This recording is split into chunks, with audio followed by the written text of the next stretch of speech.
Hey everybody, it's the big countdown to the conference, less than 2 weeks before the big 2 days of Broadway's superpowers, telling you how they got to where they are. Hope you'll join us. Visit theproducersperspective.com. There is literally 1 day left to save $100. Go to theproducersperspective.com and register for the conference today. I wanna be a producer with a hit show on Broadway.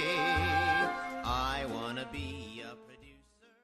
Hello everybody, my name is Ken Davenport. We are back here with another episode of the Producer's Perspective podcast.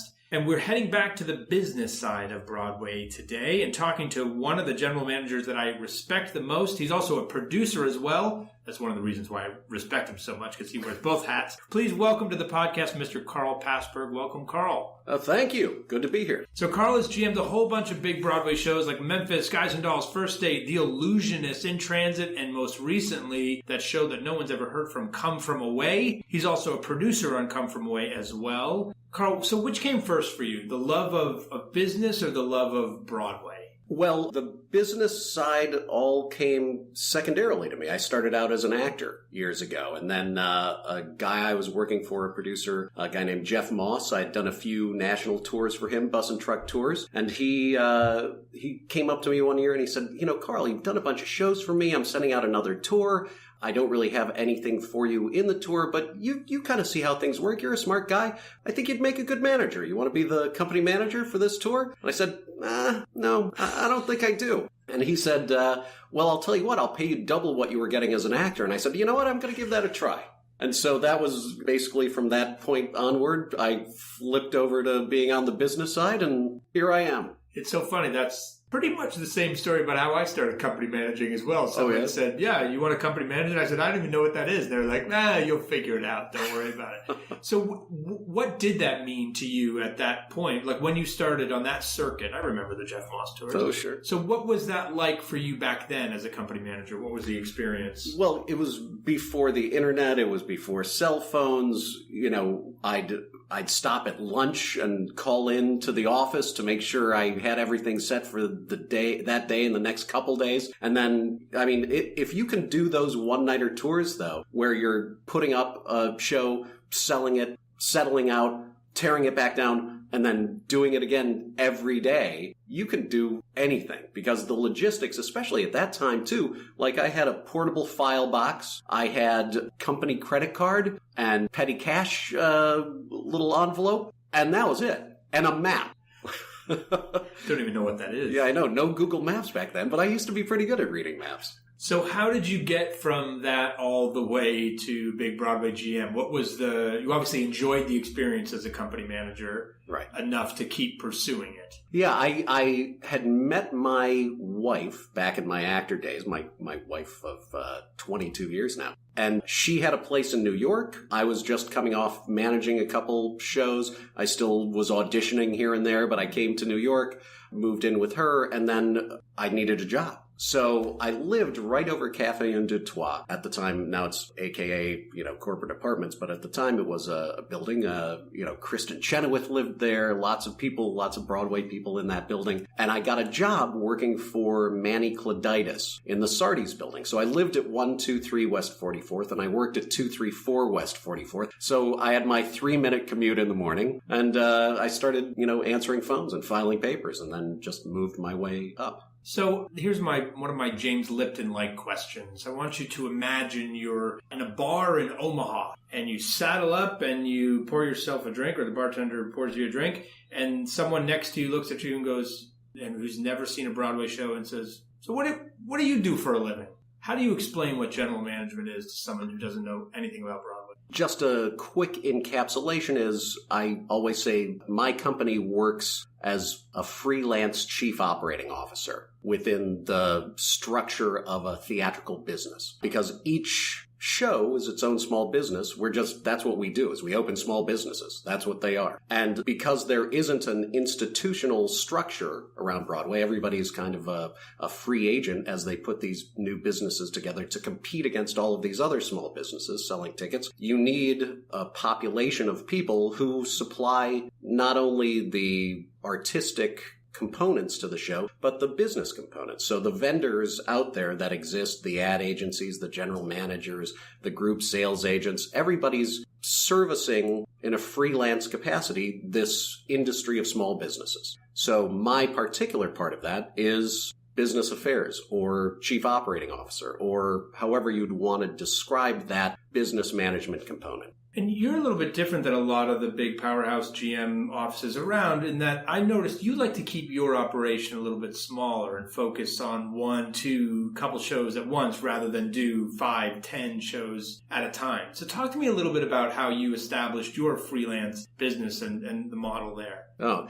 well, I was working for other GMs for several years, like 10 years. Then got a job with what at the time was Clear Channel Entertainment, the theatrical division there, was brought in as an executive producer for them. Primarily, the biggest project I had there was the production of Phantom of the Opera in Las Vegas, which was a $35 million show at the time, which was a pretty sizable musical even now. Plus, we were just putting it into a building that didn't exist. What could go wrong? So I did that, and then once that, there was a whole evolution of that business, which parts of it are now Broadway across America and, the John Gore organization. But it was bought or became Live Nation. Live Nation wanted to get rid of its theatrical division. So in all of that restructuring and selling off that they did, I was let go as they were not pursuing any new theatrical projects, but, took the money that I got paid to leave and started my own company. And that was back in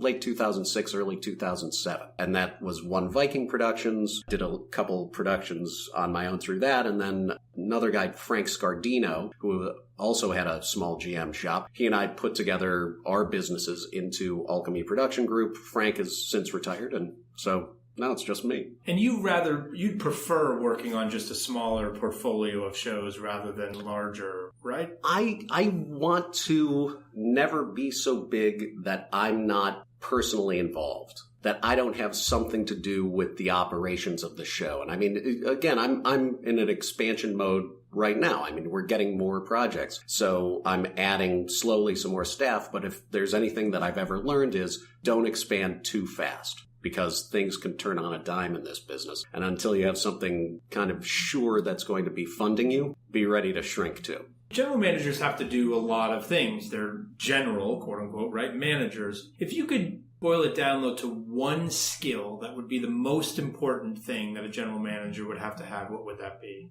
Accountability.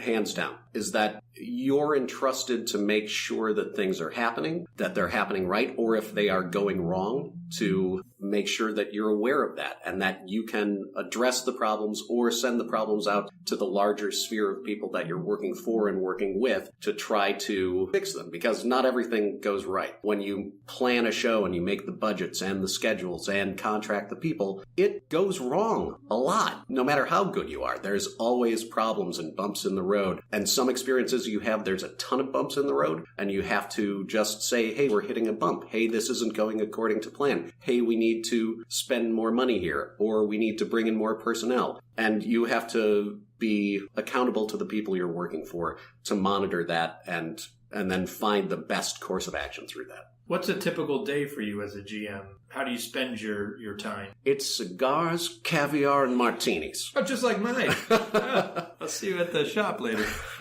No, it's dealing with finance issues, accounting, negotiating contracts, writing contracts, which we do, in conjunction with attorneys. Although we have templates now that have been vetted by every attorney in the business. So they're pretty good. And also just making sure communication happens as it should be, and making sometimes larger decisions, sometimes smaller decisions just on day-to-day operational issues that come up between personnel, finance, physical production. So it's a combination of all those things, and sitting down in a lot of meetings with people to keep abreast of things or give input on things. It's a variety of those. When you start the budgeting process for a show, what's the first thing you do? Like, you start with that blank Excel spreadsheet. How do you start? Where do you even begin? I make a list of assumptions. I read through the script. I talk to the producer, the director, if there's a director on board, the authors, choreographer, about their vision of what the piece is. I can read through and figure out how many principal actors there are. But it could be that we're doing a minimalist production on a pretty much bare stage, or we could be fully realizing everything out of a period piece, done in the Renaissance. So all of those factors have to go in. So I just start by making a list of assumptions of, this is the show we're doing, here's the people involved, here's how long we think it's going to take, here's how many scenes it has in what period, this is how big a chorus we're looking at, this is how many musicians we think we're going to do a reading, a workshop, a regional production, and then the Broadway production. Put all those assumptions in, and then I take and extract from all of those assumptions what each piece means budgetarily, and also what the length of the process is, because scheduling it goes hand in hand with budgeting. So bringing those together off of what we're all assuming, because that's my first sheet I give to the producers is, here's everything I'm assuming. Tell me if that's wrong or that's right. If you change an assumption, it knocks on throughout the budget. So I need to change the budget according to what we're all agreeing we're looking at. So that's the start of my budgeting process. I'm going to tell you a story that you probably don't remember, but you taught me a lot about the budgeting process in like one line years and years ago when we were working on Little Women together. Yeah. Remember this? I do. So we were talking about the budget, and you said to me, I just don't see how the show is going to move. You were talking about the transitions and all that. And in that one sentence, I realized, oh, right, he has looked at this script and said physically, is this automation? Is this manpower? And that's a big part about what you have to do is interpret what's on the page into actual mechanics and dollars. Right. And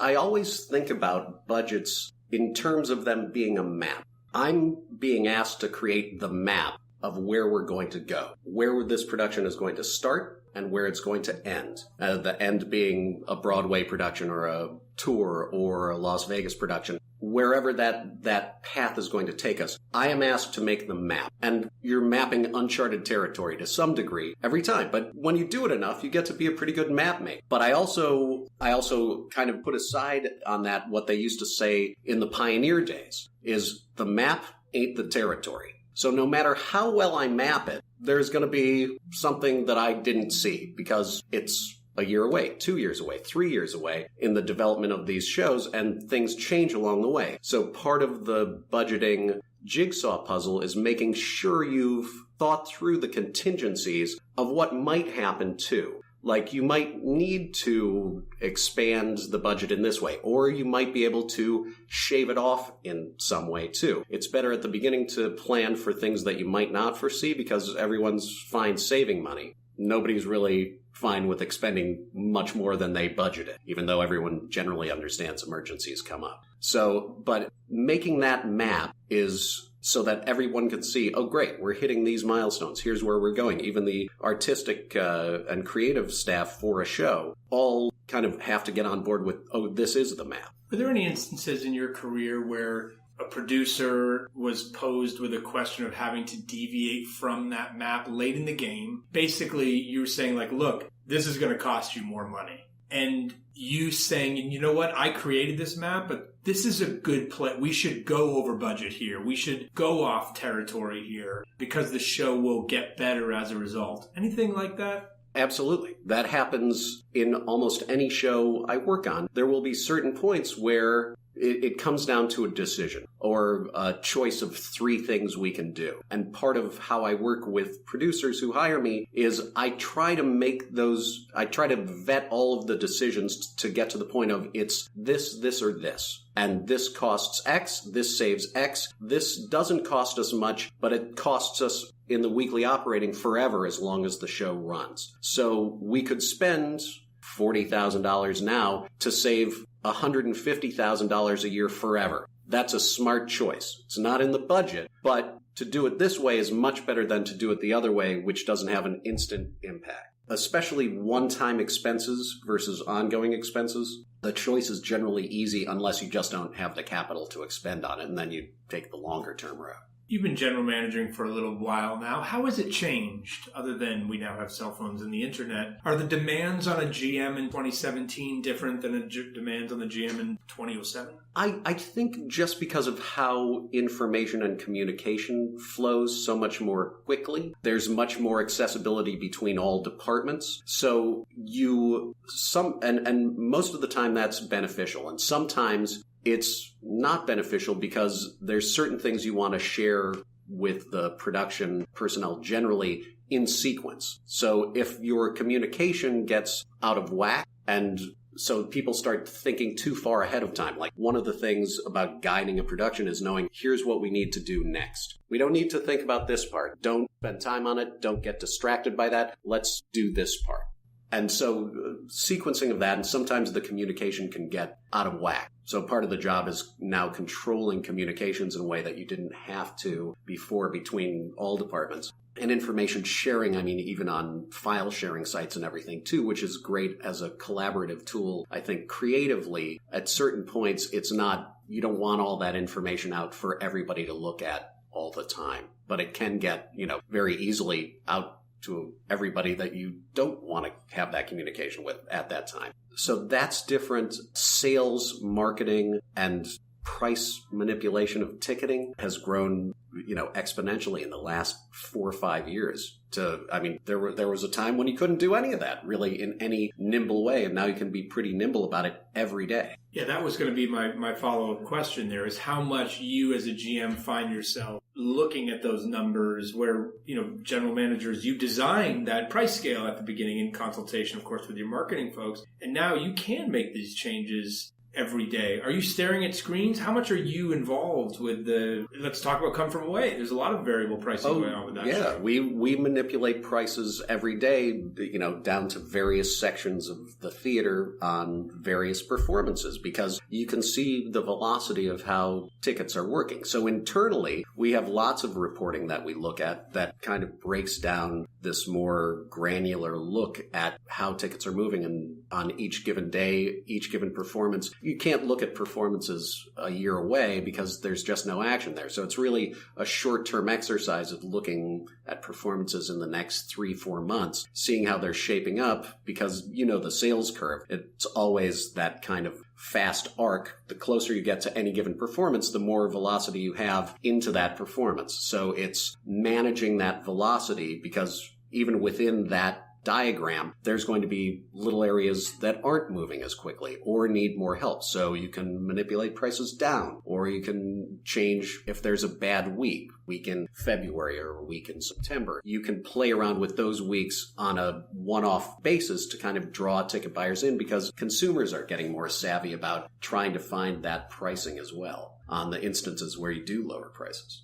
You worked obviously for Manny and some great other folks back in the day. Any advice that any of your mentors gave you back then that you're still using today that you think about? Oh, yeah. I mean, I worked with a bunch of great producers and general managers, not just Manny Cloditis, but also Marvin Krause, Alex Cohen. I mean, a bunch of just old school guys, Jerry Schoenfeld, and they all had pearls of wisdom that over time just pop back into my head. When I see a similar situation, I'll remember, oh yeah, I remember. I've run into this before, and this is how we fixed it. So learning from the people who have been around the business and learning not to panic at small situations that might be going on, that's one of the things you learn as a general manager. And one of the things I try to do and take some pride in doing is I should always be the calmest guy in the room. No matter what's going on, no matter how inflamed everybody's getting, you should be the even head in the room fixing the problem. So it's something I learned from the first production stage manager I worked with too. No matter what was going on, and it was a production where there was a strike, a hurricane, the lead got a ruptured blood, and he was just the calmest through it all. The show will go on. It'll all happen. Right. You've obviously worked with a ton of producers as well. Who's your favorite? Just kidding. I won't make you answer that. Let me cover up this microphone.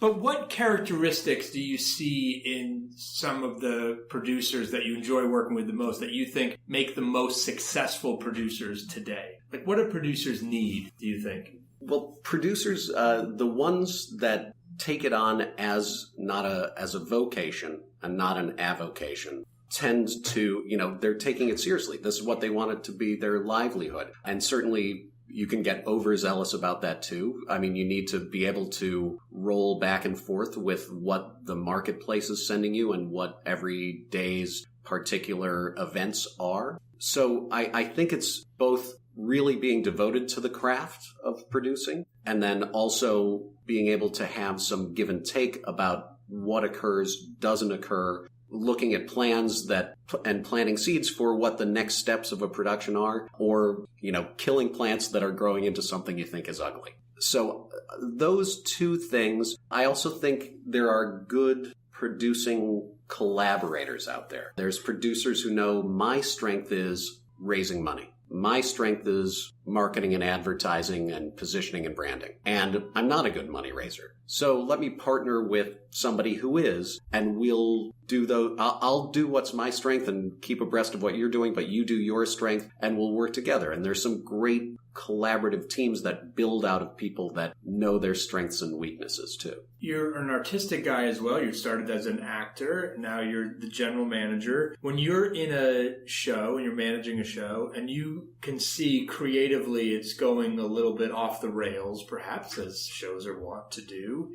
you get involved creatively? How do you... I do to some degree. Although generally there's more people talking about the art of it than there are about the business of it. So I don't try to, unless something just looks horrible. Lots of people are going to be out there saying, this is bad, this doesn't work. They don't need me saying that too. But if producers want my opinion on the artistic side of things, I'm happy to share it. But a lot of times, especially now when you have 40 people over the title of a show, that's 40 people who are all already giving the lead producer their opinion. And that's enough. You don't need me added to it unless you want me to be adding to it. I'll help to guide the business of it and help to keep the show as healthy financially as it can possibly be. In truth, one of the things I generally do now that I didn't used to do so much when I just needed work is I look at a show from the get-go, from the script, from the first meeting, and I think, how is this going to be artistically great and financially viable? And if I don't see a way that this show is going to resonate or that it doesn't seem like a show of this time, maybe it would have been a great show 10 years ago. I shy away a lot more from those now than I used to. You learn through time because doing a show is a huge effort for everybody, including the GM. So to spend your time on something that you don't really think has a fighting chance you need to be more discerning. So let's talk about that process and with a very specific show in mind, Come From Away. So when you started to get involved with Come From Away, what made you go, oh, I'm going to do this one and devote the number of years? Because I've had and I know you've worked with the producers before, but I've had them on this podcast and they talk about what a difficult show to talk to people about early on. We're doing a show, it's about 9/11, blah, blah, blah. So tell me, what about it spoke to you and why did you get involved, think it would be financially viable and resonate today? Well, the very first reading that I went to, which was just a closed little table read of the show, and the authors were there playing the music, and the way the storytelling was evolving in that show, and it changed over time too, as far as,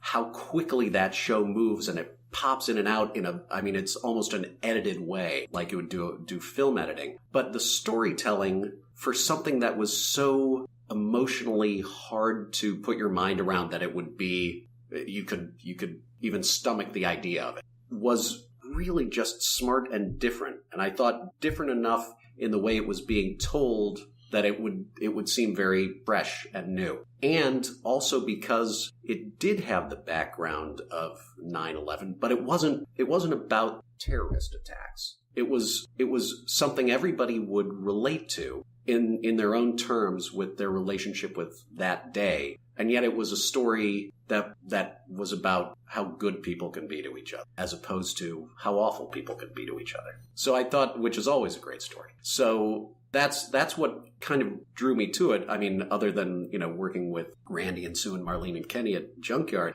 they, who are great friends and great producers. But I really thought that there was something there. There was that kernel of a thing that could grow. Did you jump on as a producer early? I did not. I jumped on as a producer, I think, between La Jolla and Seattle, there was just great interest. Everybody who was seeing the show wanted to invest. So remind me to do one of those shows. I know, it's nice. But I always say on this particular show, I didn't raise the money. The money raised me, because people were just calling me and saying, hey, how can I get in? I thought, well, if I've got all these people, I'll get you in. It's funny you say that, because I joke about it, but that has happened to me on a couple occasions. And I say to people all the time that raising money in this business is one of the hardest things to do until you have a show that everyone wants, and then your phone will not stop ringing. Yeah. So talk to me a little bit about the since we're on the La Jolla part of that, the importance of out-of-town tryouts to that show, and just for Broadway shows in general today. Well, in general, it used to be, I mean, even back when I was first starting in the business, people would just do a series of readings and workshops, and it would be a bunch of industry folks seeing the show and liking it, thinking it was a good idea, and then shows would get produced, plays, musicals, that didn't resonate with people, like ticket buyers, who you're ultimately selling the show to. So more and more, and also, commercial out-of-town tryouts were getting to be outrageously expensive because of everyone you have to put up for so long to mount a show in Chicago or Minneapolis or Houston or wherever before you come into New York. So the whole regional idea, which has grown and grown, and there's certainly more major players in there, it really allows shows an opportunity to see if people actually do like it. Like people who are regular theater goers, because they're subscribers, which are, you're shooting for that same group of people, at least initially in New York, as regular theater goers. And are regular theater goers going to like my product?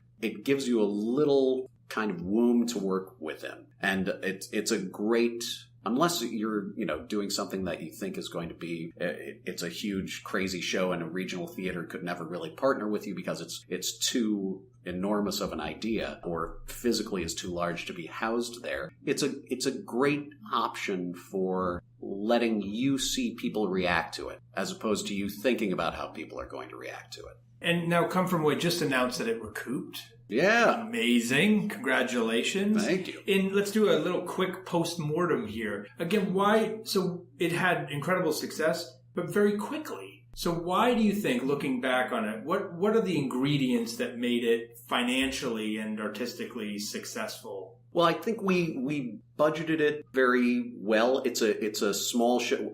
Another attractive thing, just business-wise, on that particular show is the size of it. It has low operating costs, no matter what we do, because it doesn't need a big crew. It doesn't have a huge physical production. It's 12 people on stage and 8 musicians. So it operates at a very reasonable, for a Broadway musical, level of weekly costs. So as far as but the reason it recouped, which is something that we saw pattern-wise in each town it went to, because we played La Jolla, we played Seattle, we played the Fords, and then did a commercial out of town in Toronto. In every one of those towns, after about the first week of its run, it was just word of mouth. People came and saw it who were subscribers. Again, it was getting those regular theater goers in, and they, I think came in probably with the expectation, it's about 9/11, I'm going to hate this. And yet it's not about that. And you walk out feeling great and feeling great about humanity. And I think the timing of that messaging,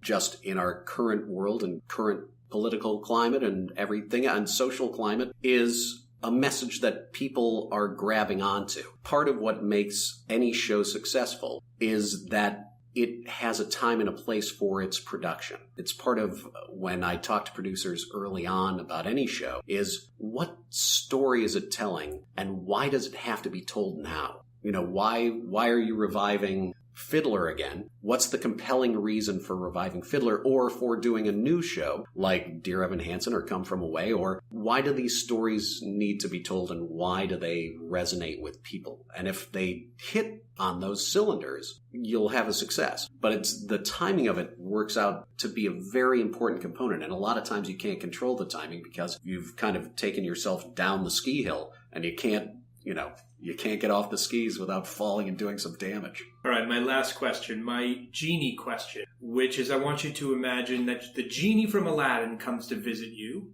and thanks you for your service to the Broadway industry and wants to grant you one wish. As you talked about, you're a very even-keel guy. You always have to be the calmest person in the room. What's the one thing that makes you irate, that makes you so angry, so upset about Broadway that you'd ask this genie to wish away in an instant? A very basic one is that people aren't building more Broadway theaters. For an industry that's been booming for the last 20 years, there's nowhere to go. There's so many people that have great ideas and great shows, and they're just lined up. All those planes are waiting to land. I'd ask the genie to open up some more space in Times Square. Very good wish. I have that wish and pray that every night, actually. Thank you very much for joining us. Thanks to all of you for listening. We will see you next time. Don't forget, get thee to theproducersperspective.com. Register for the conference today. Only one more day left to save $100.